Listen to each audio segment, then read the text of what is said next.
My name is Natalia Klimova, and I'm facilitating this third day of conference. So we will begin our discussion entitled Democratic School, Driver of Sustainable Change in Educational Institutions. We are recording this meeting, and you will be able, if you will be distracted, you will be able to check out the recording later. If you have any questions, please ask them in comments on our Facebook page, and we will address those questions to our speakers. Despite the online format of our event, we will be able to communicate and to remember how we used to talk to each other when we had live face-to-face meetings. We will be very happy if you have any questions. So I'll introduce our participants of our discussion, and I will invite them to greet you all. So Vitaly Kustuk, the floor is yours. Hello, everyone. I'm happy to see all of you here. It's really a shame that this conference is happening online, because usually it's such a grandiose event. All people working in education follow this kind of events. And I think that online format will not be an obstacle, but it will just underline the importance of this event. Thank you, Mr. Vitaly. Mr. Vitaly is principal of Lyceum from Ivano-Frankivsk Oblast. Daria Poltavska, trainer of Democratic School Program. Hello, everyone. I'm really happy to be present at this conference, and I'm happy to see all of you. I think that the fact that we are meeting online, it has some advantages, because usually schools participating in the program are participating in this annual conference. But today, because of online format, anyone can join our discussion. Even schools that are not participating in our program, or schools that want to join our program, they can see for themselves what's happening here. Thank you for seeing and underlying advantages in this online format. Oleg Krutakov from Shkarevsky Lyceum. Mr. Oleg? Probably Mr. Oleg cannot hear us, so I'll invite Oksana Joshka, Vice Principal of school from Dnipropetrovsk Oblast. Can you hear me? Yes. Hello, everyone. I'm really happy to be here and participate in this discussion, because our school was participating in the first wave of the program, and we have a lot of experience that we are happy to share. And I think that our today's discussion will help to motivate other participants of school to join the Democratic School program, because the program will continue to function in Ukraine. Mr. Oleg, are you with us?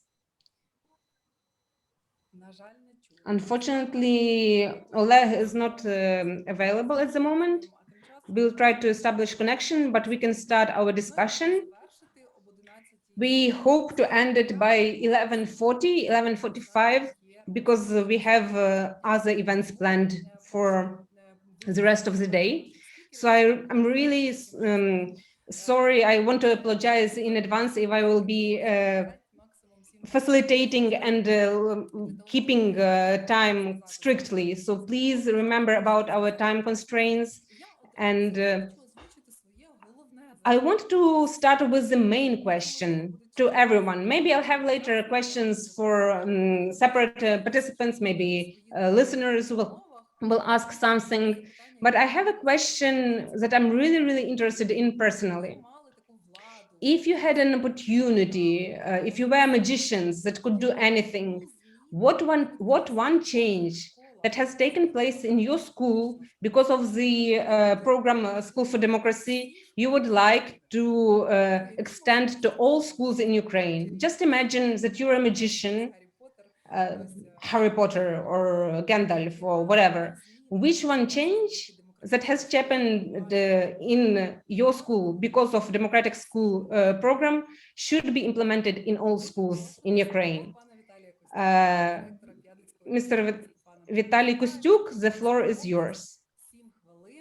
You have 7 minutes to answer this question.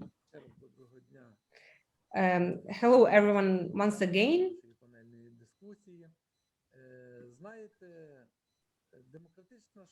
School for Democracy or Democratic School Program, it introduced really steep changes in our lyceum. The first year, those changes weren't maybe that noticeable, but later I understood all advantages of participating in this program. What would I like to share with listeners? You know, the changes were not happening only in one direction. Our educational institution has changed radically in all directions of our activities. First, trainers spent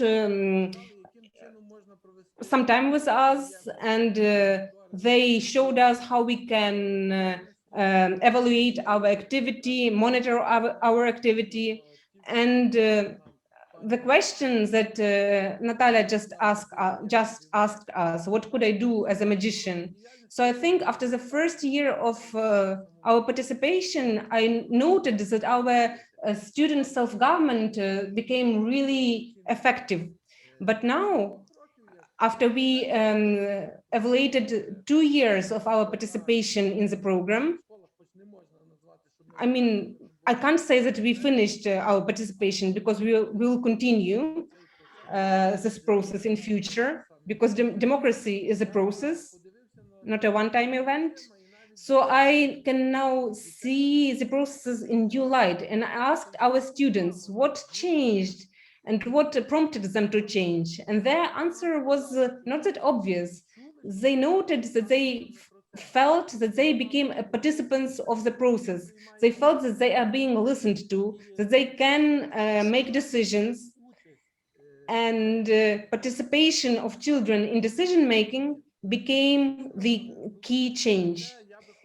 I would like, as a magician, as a Harry Potter, I would like to involve all schools in decision-making process friendly for children. This is very important. This was the main driver of progress in our school. Don't think that this process is very easy, because everything that is happening in school is happening with participation of teachers, and it was really difficult to persuade teachers that they need to do this, because teachers are usually quite inert people. I don't know, maybe it's only Ukrainian context that teachers are like that. We all studied in schools, we all studied in pedagogical institutions, we have some sort of life experience, all teachers, and we kind of attempt to impose our own position to participants of the educational process, to children. So we are persuading ourselves that our opinion is the correct one, and another opinion just cannot exist. And when I participated in different projects within the democratic school program, my colleagues even asked, like principals from other schools, they asked me, why do you need participation in this program if you are a democratic principal? Because our school had a reputation of most democratic one in our region. But when our trainers from the school conducted evaluation of our school, we realized that our processes are slightly democratic. I mean, we are moving towards that, but we're not that democratic. So participation in this program provided us with an opportunity to change. It was a difficult process of change. We sent different groups of our teachers to different training programs on democratic self-governance and so on. So the program selected teachers participating in trainings, But our teachers successfully finished these programs offered by the Democratic School Program, and they finished this educational events with new knowledge. So we attempted to send teachers from different subjects so that they can then show what kind of knowledge they gained. They demonstrated what kind of exercises they learned. They demonstrated this to their colleagues. And so our first step was directed at changing teachers. But at the same time, we conducted trainings for teachers, aiming to change the activity of student self-governance. When I was applying for democratic school program, the main motivation for me was to involve parents, because this area of work is still remains the least developed one, because from the very beginning parents were a bit skeptical, and they were agreeing with what I was suggesting to do. And only after parents heard their own children, they changed their opinion, because the children, they offered a critical perspective. So when children gathered together with the school administration and parents started listening to their own children. And this was a very positive change. And it also changed the relationship between parents and teachers and children. They understood the children can make decisions, they can have a right to have a choice. And children also changed, because they understood that their opinion is taken into consideration. Maybe their opinion is not always a correct one, because sometimes in dialogue, teachers can persuade children that their opinions are not correct. We provide our students with a lot of initiative.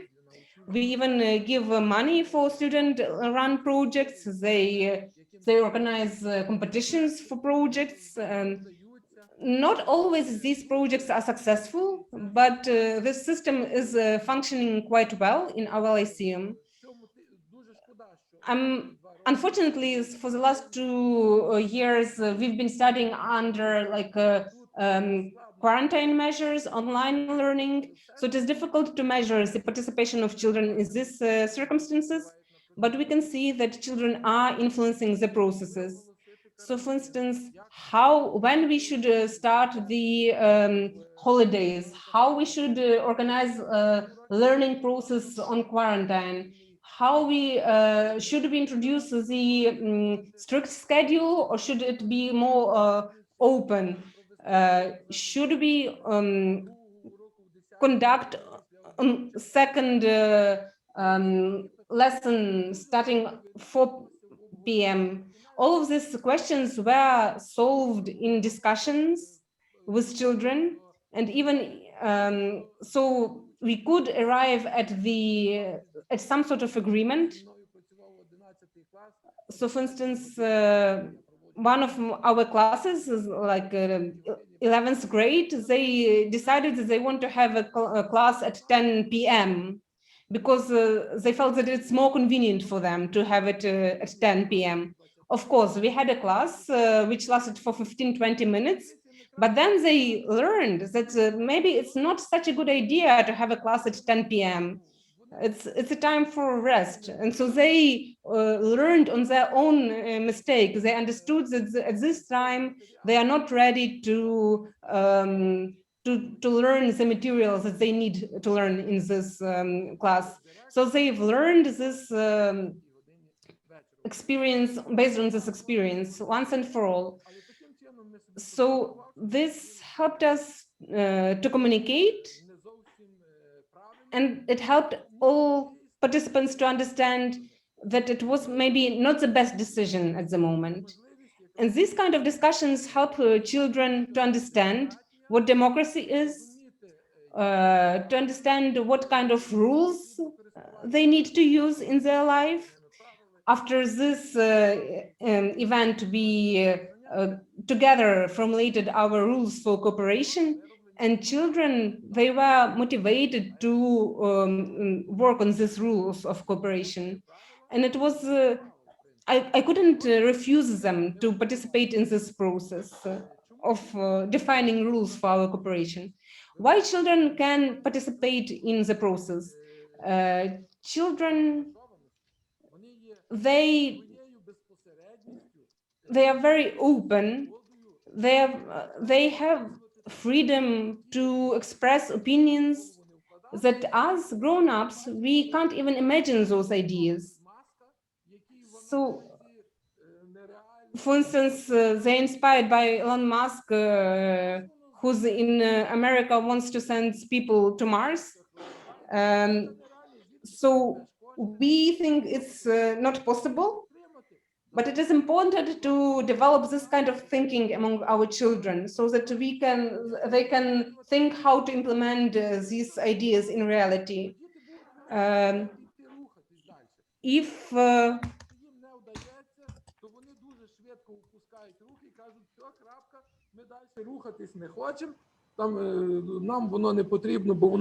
That is something we don't need.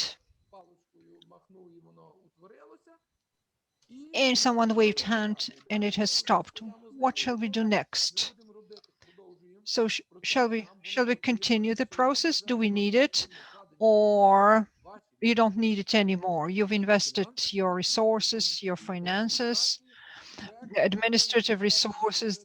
We are halfway, uh, but you are already thinking about it. Shall we move on?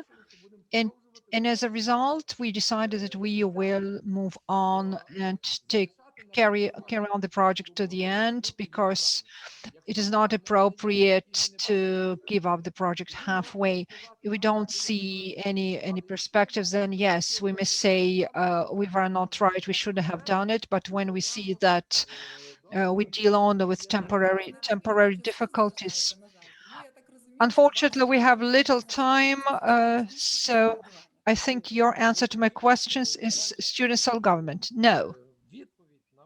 The answer is engagement of students to school management. At first, I thought it was self-government, but in fact, the basic thing is the engagement of school students. A question. Now, you are the school head, and as a rule, the director likes to be the boss. What motivations did you have as a school head to give up uh, n- part of your powers, responsibilities, and delegate them to parents, students, community? What was your motivation? What can you recommend to other school heads who thinks that they may lose control?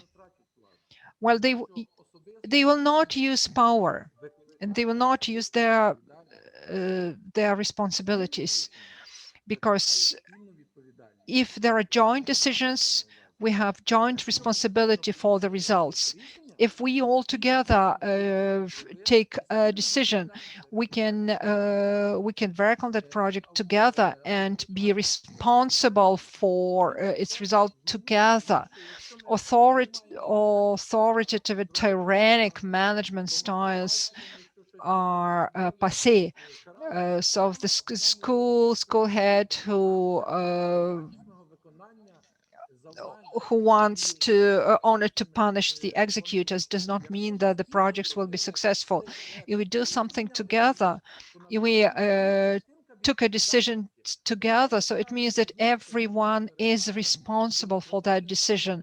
And that is the difference between authoritative and democratic management styles. So even the law of Ukraine on education, school board has a lot of competences. And when school children give their opinion to school council, then the director and school council is protected by that, because yes, and there are other participants who are nodding their heads. Daria Poltavska is nodding her head. Thank you very much, Vitaly. Yes, and Daria agrees. Thank you, Vitaly. Thank you. Unfortunately, we don't have that much time, so let's move on. I will only remind my question to Daria. What is the change that you think is most valuable, should be borrowed by the schools? Thank you. I will try to be brief. Because on the one hand, Vitaly explained everything in a lot of details and also tried to outline all the directions of Schools for Democracy program. And now it's very difficult to add something. But anyway, I would like to mention a lot of things. Our school participated in the first wave of the program, and when we decided to take part in the program, we were looking for changes and for democratization, but we were told by the trainers, what else can you do? You have a lot. But when we assessed the tools that we use, we saw that what we consider okay is not okay for the children. Also, a lot of aspects turned out to be very important for the students, but those were the aspects we haven't paid attention to. So we managed to get an overview of the situation of what and see what we have, what we may have, and what we don't have. And that helped us a lot to organize our everyday work and everyday changes. The miraculous change which I would like to share with you is one change that consists of two parts. That is all school approach. All school approach that the program popularizes. We cannot educate and engage children into schoolwork on during the lessons we tell students to shut up, to keep silent, and not to interfere. So if we want to engage the children into schoolwork, we should take all school approach, and it should encompass both the process of teaching, extracurricular activities, management, because that allows the students to fulfill themselves at any moment. Another important aspect, and Vitaly has already mentioned it, you should start from yourself and from your teachers. When we come to school, we know what the children need, or in fact, we think that we know what the children need. For me, it was important to get rid of that cult of my authority. I am an adult, I am a professional, so I know better. And distant learning, well, distant learning helped us as well, because it helped us that we know very little, and we can do a lot of things, and the children can adjust to those changed conditions. So we have to work a lot. We had to work a lot on ourselves and our skills in order to see the children on the screen and say, I can do it as well. I know it. So in order to be interesting and to have authority, it's not enough to know. You have also to learn and to make your students aware that you are learning as well. So self-education starts from ourselves. And that is the first thing that should be introduced to Ukrainian schools. What can help? Participation, engagement. It's not enough to sit and want changes. in order to introduce changes, you have to change yourself and you have to implement those changes. If we look at the achievements of the majority of schools during the programs and what we have talked about a lot, we work with student self-government. Yeah? Then we want parents' self-government to be active. I don't have the statistic data, but I have an observation that I haven't encountered a single school where the teachers would say that we have an effective teachers government. Yeah, we know how what the students do. We know what the parents should do, but we don't know what we should do, what we can do, and how we can govern the school and how we can make decisions and engage ourselves into decision making at our school. So we have to study. You have to want to know, you have to want to do something, and you have to be active. When you say no, it's not for us, then yes, it won't be for you. So let's start with ourselves. And one more thing, you cannot be a retranslator of the values and retranslator of the values. Values and principles should be demonstrated by your everyday attitudes. Because when a school teacher says smoking is harmful, but then starts smoking near the schools, and of course the children will not hear what teacher says. Uh, so you should not say, do not use your cell phones in class, but then I answer the phone because I am an adult and my phone calls are important. Then we will not be able to teach children to respect our decisions. When we say, I trust you, it means I have to trust you, help you, not to avoid a situation when situations like that. When you wanted to do it, do it. But in your everyday attitudes, you have to show what is significant for you, what matters for you, because then students will be able to learn it from you, see your experience. Uh, Not only to preach that students have rights, but you forget about your responsibilities. Principles of the democratic school were welcomed by our faculty, parents, and students. They echo principles of our activities. This year, I was impressed by my fifth graders when we had a specialized course on EDC HRE. I saw those rules for the first time, and children made up those rules. And then I asked them to present those rules, present ask those rules to present those rules the way they wanted. Uh, and they, for example, put hearts and decorated the visual presentation of those rules with hearts, and it was something that I saw for the first time. It means that the hearts means love, and it means that that was very important for the school children, and I was moved by it. So we have to listen, to hear the children, to give them an opportunity to fulfill themselves. I don't know. I think, yeah, I think that's all. Unfortunately, I don't have questions.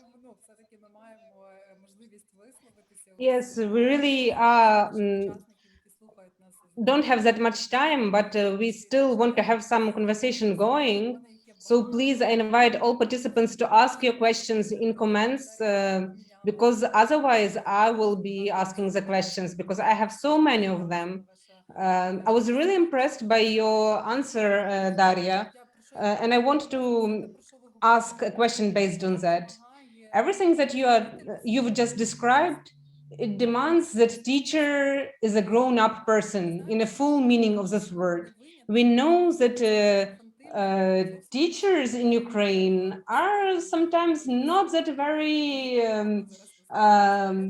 developed as personality.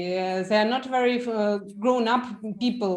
So this question is maybe provocative, but I think that maybe you could address it, how a teacher should become a fully grown up person, how all of us should be grown up people.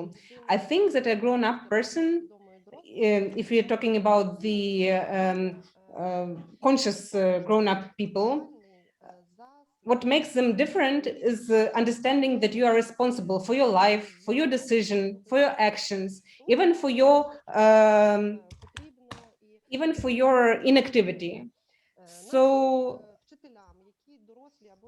all teachers who are grown up, or maybe not that grown up, we should all open a law of Ukraine on education, and we should understand what kind of teacher our legislation demands. The law really clearly specifies what what teachers should do. We should all learn about professional standards of our profession, and we should evaluate. I as a teacher need to do the following things. I need to develop competencies. So do I have those competencies developed myself? So if not, then I should work with developing them. So teachers do not have really high salaries, and unfortunately they will not be higher. Children will not become more responsible, so teachers are the one who should take this responsibility. They should evaluate what kind of resources they have, what they have developed, and what they still need to develop. They also should realize what are their own limitations. For instance, what people should understand what they should never be able to develop. So for instance, if this limitation really overlaps with something that teachers need to do, then person has to be honest with themselves and say, okay, maybe I'm not a teacher, maybe I'm a good person otherwise, but I'm not a teacher. So, but otherwise, if person can understand that they can learn what they need to become a good teacher, so responsibility is very important. This is something that Vitaly mentioned. Remember that we need to share responsibility. We need to, for instance, hire people collectively, right? So the collective should decide if a candidate for work is fit for this work and can meet the challenges. So are you able to, for instance, to work with children with special learning needs, right? So for instance, if a candidate for work is not able to work with children with learning needs in our schools, then you should look for other work somewhere. So this is this way of battling or overcoming lack of responsibility. People should take on their responsibility, and they should understand that they are not just playing this role. This is something that they do, really. So, Oleg, I would like to invite you to answer the question that I posted in the beginning. So the question was, what kind of change that has happened in your school because of a democratic school program? What kind of change you would like to see happening in all schools all over Ukraine? So you have 7 minutes to answer that question. Hello, everyone. I'm sorry for technical problems. I'm happy to see faces of people that I know. I'm happy to again participate in this event, and I'm happy to see like-minded people.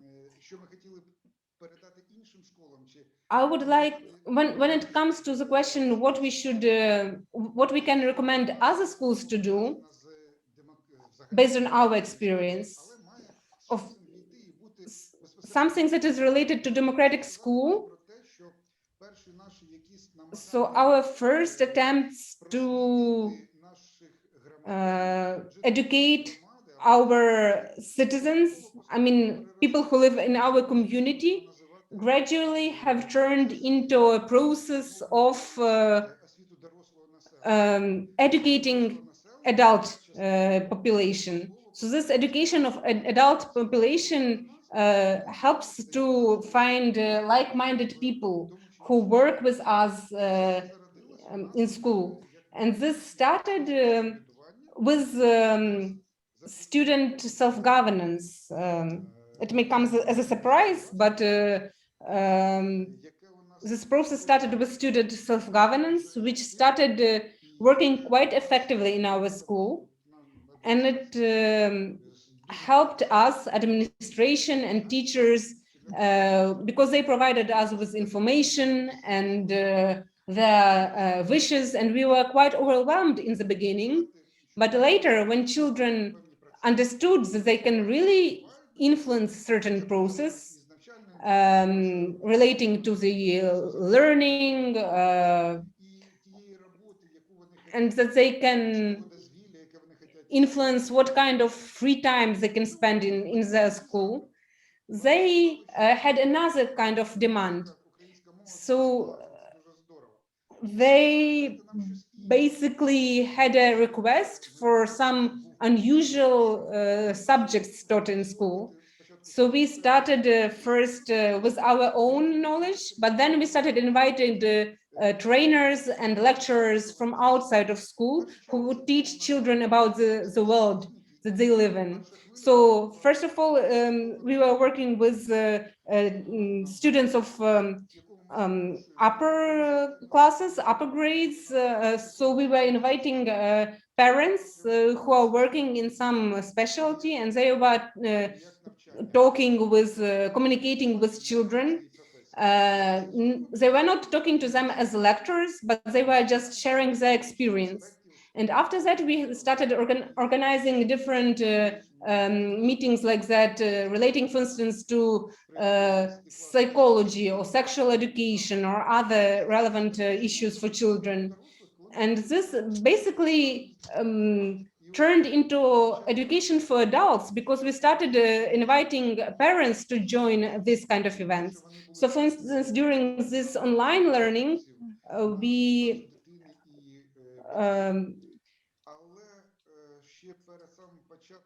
before even we had to start learning online because of the COVID pandemic, we had the system when we were inviting parents to participate, not as a parents meeting as they usually organized in schools, but meetings for parents relating to the topics that they are interested in, like for instance, non-violent communication, communication with children, personal development. So I think this process is really working in our school. And the advantage of this process is that we have more and more like-minded people who understand our values, they understand our aim, and this is a really positive result. So I think we could offer this kind of experience to other schools. And if I have some more time, I would also like to add or address the question, where to start, where to begin. And my colleague has already mentioned, and I'm absolutely sure about it. If you're not sure, if you're not ready yourself as a principal, as a leader of school, if you don't have a demand for this, if you have this kind of values which doubt democracy, then the case is lost here. Because principal of a school and like-minded people, they need to be attuned to these values, and then the change can happen. So maybe I'd like to ask you to the program to consider the opportunity for principals to continue their learning, because we have studied and we have attended educational programs offered by the program, but we need to know that we are working in an environment of like-minded people, colleagues. This really helps you to understand that you're not working in vain. So I think that it would be really great if you had such an opportunity in a program to continue learning for principals. Дякую, пане Іване. Так, дякую за таку стислість. То я розумію, що всі відчувають, що часу все менше і менше. Thank you for being so concise. I think everyone is aware that we're short of time. Community, could you please see how you managed to cooperate with the community? Did you, well, we heard a lot about school, but what about the relations with communities? Well, yes, we involved community based on communication. But the more people you attract, you are aware that there are a lot of people who want to support you. The parents have their own responsibilities and can be less active. We do not want to load the parents with additional responsibilities. We had very good relations with the community because schools should not expect something from the community. No, we take ourselves and we go to the community, and we submit our projects to community councils. We go to the park. We organize holidays, festivals, events, fairs. So we should take the initiative. And now, briefly, another very important thing about the responsibility of students' self-government, responsibility of parents' self-government. We give them a chance to take on responsibility and to make decisions and to be part of those changes. We gave them a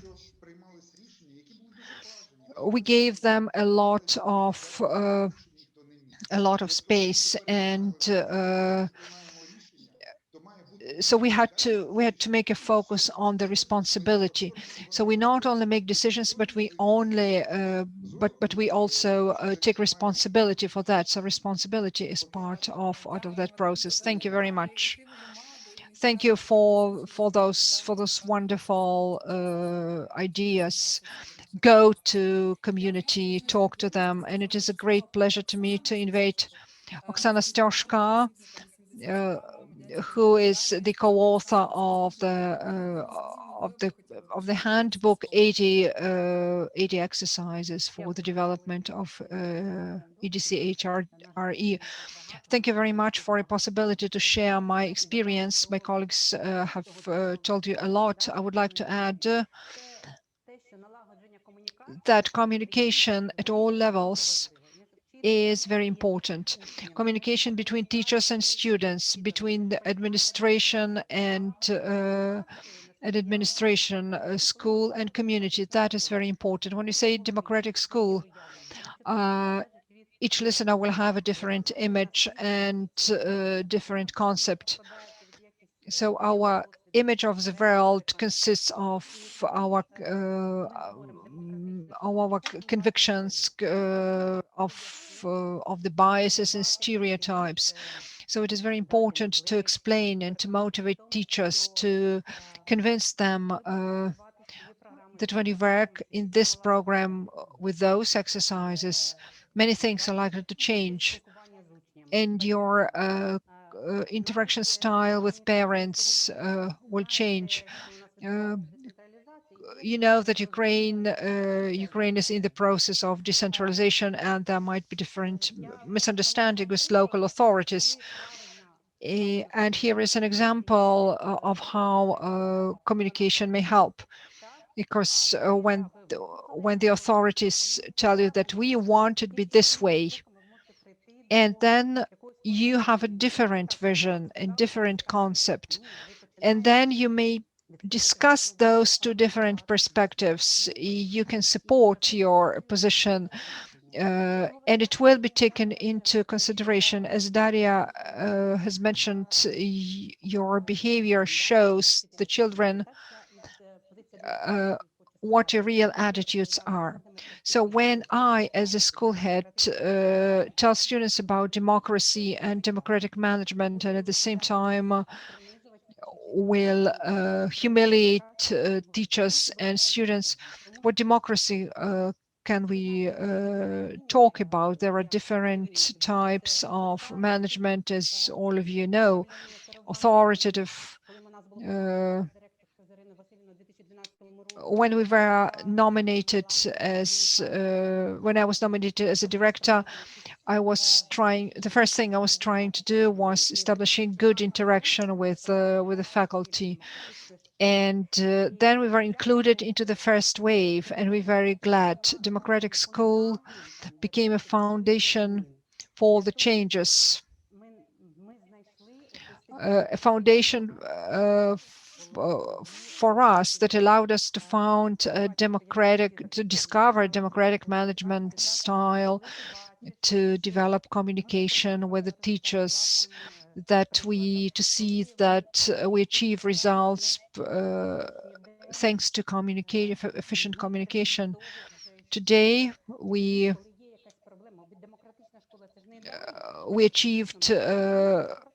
achieved understanding that if there is a problem, and problems of course happen at school, when there is a problem,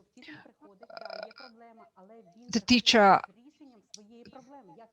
comes to us with a solution, with a suggestion, a proposal, solution of the problem, and we get together and then we say, well, yeah, we have a problem and we have a solution. What do you think about it? Then we discuss that solution and other solutions if we have them, and then we arrive at a joint decision.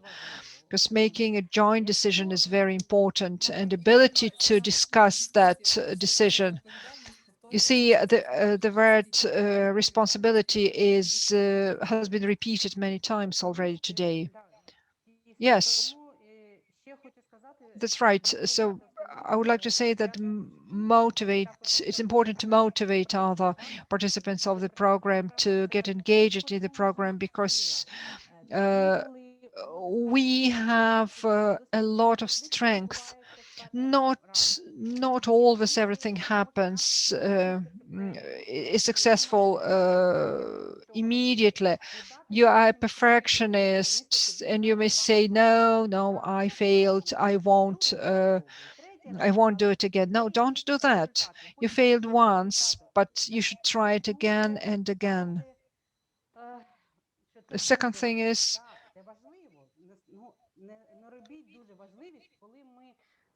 be aware that yes, what we do is important, but don't focus on it being importance. That is a psychological aspect. Last sentence, please. What else could you say? I would like to say that teachers have different perceptions and different approaches.